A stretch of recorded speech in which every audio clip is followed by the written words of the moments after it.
so far okay man siya. Medyo namayat gamay mo to tong giambagan nga mukaon. No, mo gyapon, di normal massage yan do pati yung sa likod na karon, yung likod. O gusto ni paabot sa mga Pilipino na don't worry daw about him because he was born to sacrifice. So sa mula pa daw sa umpisa para sa taong bayan yung sakripisyo. Sir, hindi pa kumakain si dating Pangulo, sir? Gakaon siya pero karon medyo namayat. Kita na ko namayat. Ito akong gisultian na kaog daghan. Sir, kumusta yung medical, sir? Kompleto yung Okay tambal? naman siya, healthy siya. Okay Good ra siya, siya. pero namayat lang. Kaya murag nihinay. Siguro, sir, gulo na siya. Bisag ako siguro na ako diya sulod. Lalaki. 55 days na po ba ya, ha? It's too much. Walay babae. Wala. Sir, unsa imong message para sa mga kababayan nato na nagsuporta sa imo actually? Sa currently, sir, ang PDP laban na sila'y gibuhat na murag political gathering. Salamat kayo sa mga Pilipino, labi na sa mga Davawin yung nagsuporta sa ako. Hantod karon, salamat sa inyong pagsalig.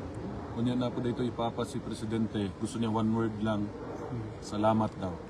Salamat. Salamat. Mura daw, yung ikasulti sa inyo. Sa Wala siya additional kung sa maabot nga election.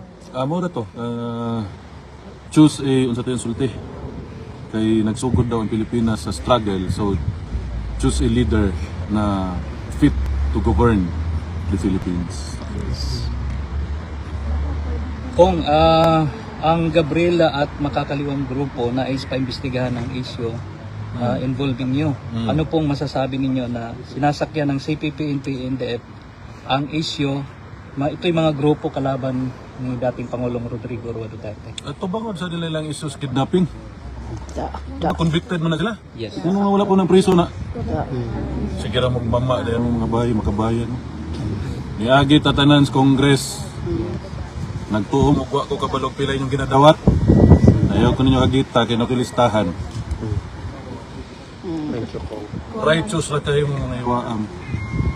Mga panuhak, pila ka bata ang namatay tungod ninyo. Based on hearsay ha. Sige nyo na pagkasuhan. Okay. Wala ko yung ito. Ay, pwede ka tawag.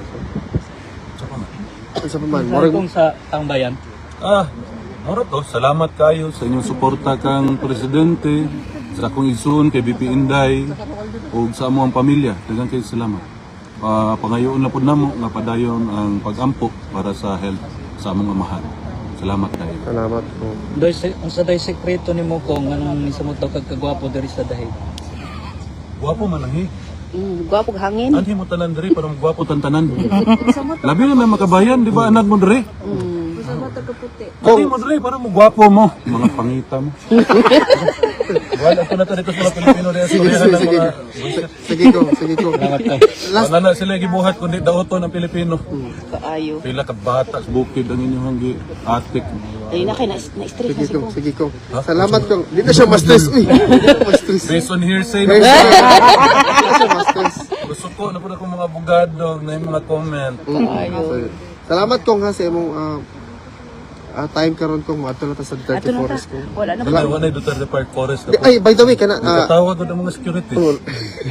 regarding Ano that ko may Duterte nga Forest o Park dito sa Pilipinas, diri na na hinoon sa hig. regarding that kung kabalo ba si tatay na ipa-relocate kami sa different Kung isultian, karon lang. sa may ingon kung Ano lagi sa di lang yun daw nga biklon ang government, sunod lang ta kay ilaha man ang exactly. Dili man ni part sa private property mo. Public. Ipamutan na ganyan ang mga security diri gadula ang mga bata. Yeah, true. Mga na yung mga dulaan mga bata. Yeah. Dula-dula. Pero naadjud tayo Duterte Forest ko. Na tayo Duterte Park. Naabot tayo Duterte. Diyan na kita mapakagbitin. Sige kong maraming salamat kong ha. Salamat po kayo. Mabuhay ka kong. Thank you. Salamat kong. O tana ka. Kay gutom na na si ko. Please, kira, dito ta ko. Lain. Yun po mga kaganapan, mga kababayan, ang update sagot ni Congressman Pulong tungkol sa mga tinatanong natin sa kanya at ganun din po ang kanyang What up? at ang update mo yun sa kalagayan po ng ating mahal na dating Pangulong Rodrigo Duterte, good health of his best friend, at nagpapasalamat siya sa lahat ng mga Pilipino na sumusuporta at nagmamahal sa ating bansa.